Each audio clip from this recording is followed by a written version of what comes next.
Hello, hello.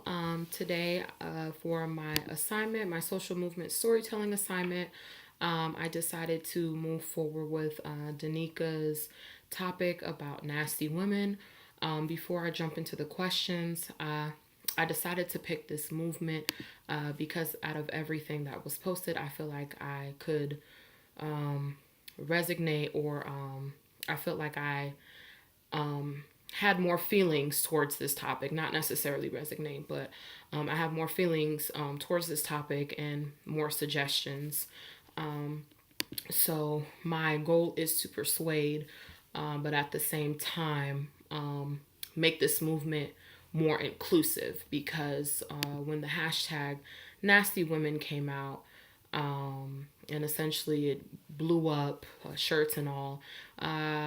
As a black woman, I didn't necessarily feel like it was inclusive for everyone.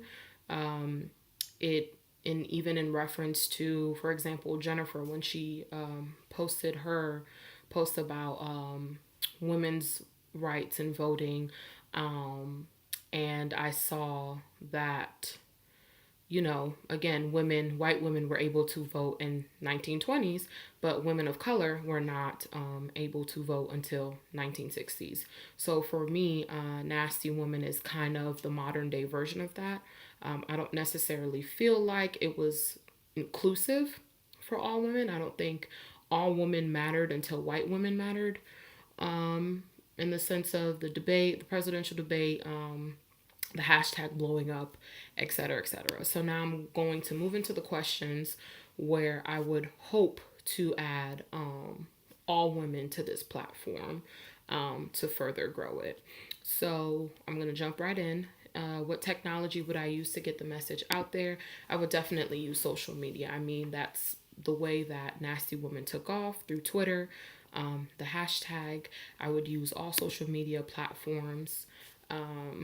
I think Twitter is good for social movements, so I think I would push for that as well. And Instagram, Facebook, even in my own personal life, being a blogger, it's hard for me to gauge in, hone in with my followers, with my friends on Facebook in terms of my blog. So I've seen movements be more successful through Twitter and Instagram. Um, Moving right along, how will the social movement be organized? Just like with the Black Panther Party, I think one of the biggest things that made it very effective, it was having those chapters in various cities. So I think that would be good for the Nasty Woman movement. I think having chapters across the nation, and having those expectations, and just being able to get to know the women in your community of all colors, understanding their background, where they're coming from, why are they here, a part of the Nasty movement. And essentially forming a sisterhood, I think, is important because it's great that we have social media, but as I'm progressing along through this program, one of the biggest things that I'm seeing is that social media is great, and online in terms of how much you can reach people, but how does that translate into the real world? So I think having a balance of both, having chapters in every city or various cities, and also having that online presence will help the movement and help with those goals, and how to build to grow the organization. What change are you trying to affect? Well, in our modern day society, unfortunately, a lot of women's rights are being taken away. So the goal of the chapter and meeting up with women, whether it be biweekly, whether it be monthly, I think the changes that I would try to affect is our everyday lives, whether that be us participating in local meetings, surrounded by the government, or various protests, or even getting our name out there by volunteering, for different projects throughout the city. Just letting the community know our presence and letting them know that we not only have a list of demands, but this is what we also contribute to society. Like, we are people too. We want the best for everybody, but we also are people, and we deserve our rights. We deserve to be able to choose, what it is that we want to do with our bodies. We deserve equal pay, you know what I mean? All of those things. But I think being a contribution to society on a smaller scale can also create a big impact. How will you raise awareness and support? How will you raise awareness and support for this movement? Again, I think social media is a huge platform.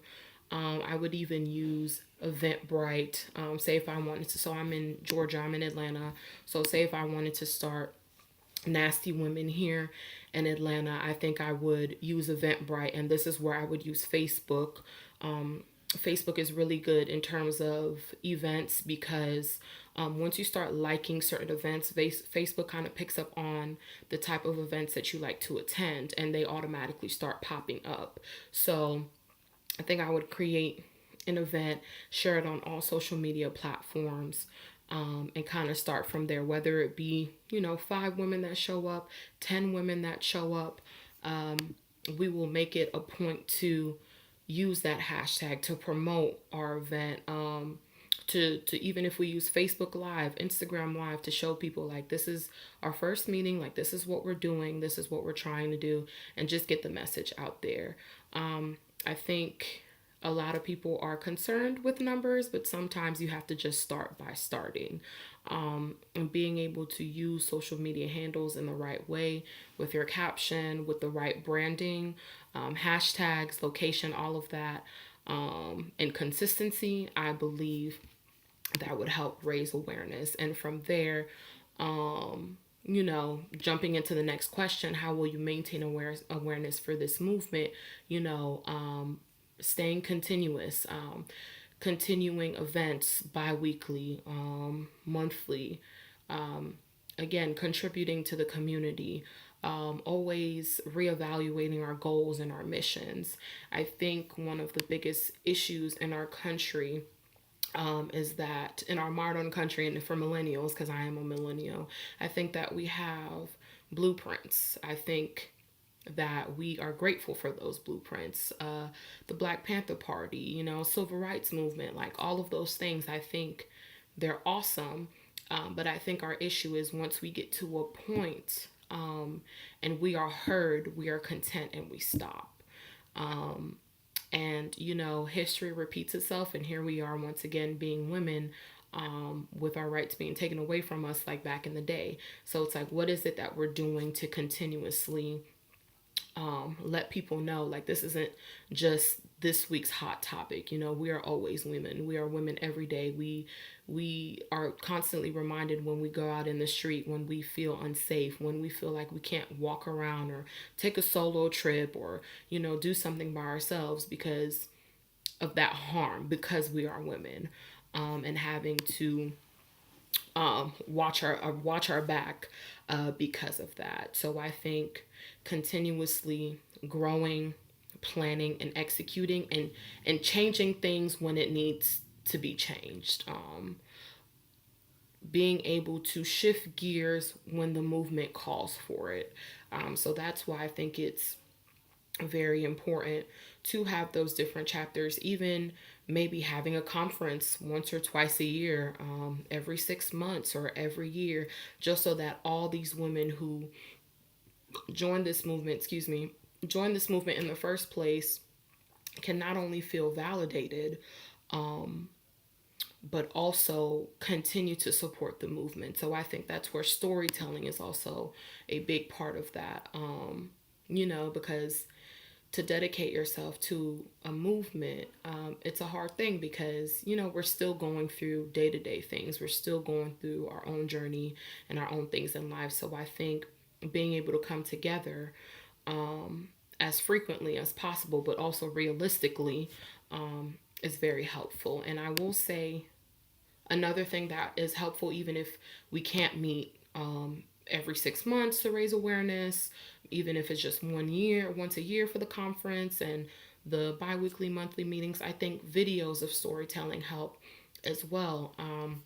There's a couple pages on Facebook, and I think this is where Facebook would be beneficial for the movement. I've seen And Now, BuzzFeed, Young Turks, like multiple videos on social media that hone in on storytelling specifically, and to see how many people engage on those videos, the comments, the likes, the hearts, the tears, the emojis.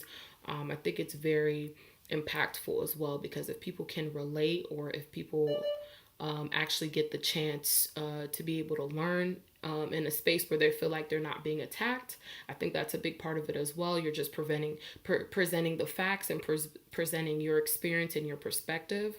I think that can also be beneficial to someone who's hesitant or doesn't want to talk to another individual about something that they may be ignorant about, or want to know more about and don't know how to ask. Jumping into the last question, how will you determine the success? I think the success would be determined by not merely based off of social media alone, but I also think the changes in the community as well. Even if I don't think things are going to change overnight. I don't think, in a couple weeks, because we joined and we rallied, it's all good. That's it. I think recognition in the community, the changes that we make around the community are also beneficial, getting our name out there, and just seeing the Nasty Woman movement change in a more positive light. Because, again, like I said in the beginning, I don't believe, in my opinion, I don't believe that Nasty Women is necessarily inclusive. And I think opening that window, that door, and showing people like, yes, we are for women's rights. We are also for Black women's rights. We are also for Black Lives Matter. We are also here for the community. Like, this is what we want to do. This is how we want to contribute. It's not a spur of the moment, every once in a while because something recently happened, that we are going to rally, be on social media, use hashtags, promote. No, this is an ongoing thing. So again, when you see us involved in the community, when individuals are meeting with their chapter, that is something that we will be posting on social media. That is something that will be recorded live. That is something that bloggers will be writing about. That is something that we want to get out to change the overall image of how Nasty Woman is perceived. Yeah, so that's everything. I hope that you enjoyed watching my video. I'm looking forward to the feedback. Thank you and have a good one.